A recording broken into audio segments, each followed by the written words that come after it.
Israel, Iran, Lebanon और Gaza में अब जो होने वाला है उसकी आहट पूरी दुनिया को सुनाई दे रही है। दुनिया न सिर्फ मिडिल ईस्ट बल्कि वर्ल्ड वॉर के मुहाने पर खड़ी है, जिसमें सिर्फ तबाही ही तबाही होगी। ईरान तैयार है और साथ ही इजराइल भी तैयार है। भीषण युद्ध किसी भी वक्त शुरू हो सकता है और इसकी बड़ी तैयारी भी कर ली गई है।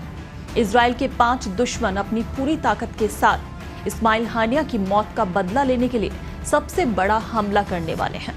वहीं नेतन्याहू हर हमले का बड़ा जवाब देने की बात कह चुके हैं। मिडिल ईस्ट में जंग की शुरुआत किसी भी क्षण हो सकती है। अमेरिका के विदेश मंत्री एंटनी ब्लिंकन ने हमले को लेकर G7 देशों को चेतावनी दे दी है। अमेरिका ने भी तैयारी कर रखी है, तो वहीं इजराइल भी तैयार है। इजरायली प्रधानमंत्री बेंजामिन नेतन्याहू के बंकर में जाने की भी खबरें सामने आ रही हैं। इसके लिए यरूशलेम में एक अंडरग्राउंड बंकर तैयार किया गया है, जहां सीनियर लीडर युद्ध के दौरान लंबे समय तक रह सकते हैं। नेतन्याहू के लिए बना ये बंकर हथियारों से होने वाले हमलों को झेल सकता है। इसमें कमांड और कंट्रोल की भी क्षमताएं हैं।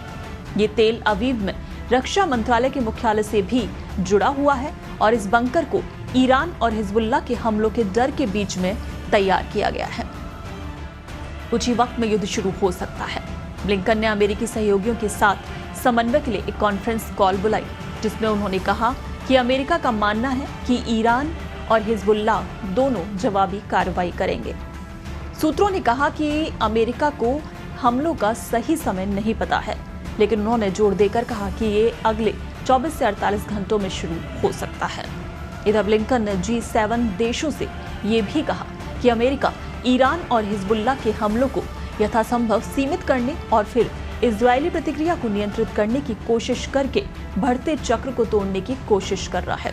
उन्होंने देशों से अधिकतम संयम बनाए रखने के लिए ईरान, हिजबुल्लाह और इजराइल पर राजनयिक दबाव बनाने का भी आग्रह किया।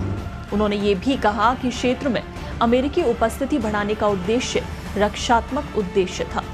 जैसे ही मध्य पूर्व में तनाव बढ़ता है, क्षेत्रीय संघर्ष की आशंका के बीच विदेशी नागरिकों को तत्काल लेबनान खाली करने की सलाह दी जाती है। देश हाई अलर्ट पर है, क्योंकि ईरान और उसके सहयोगी देश हाल ही में हुई हाई प्रोफाइल हत्याओं के लिए इजराइल पर आरोप लगाने के लिए अपनी प्रतिक्रिया तैयार कर रहे हैं।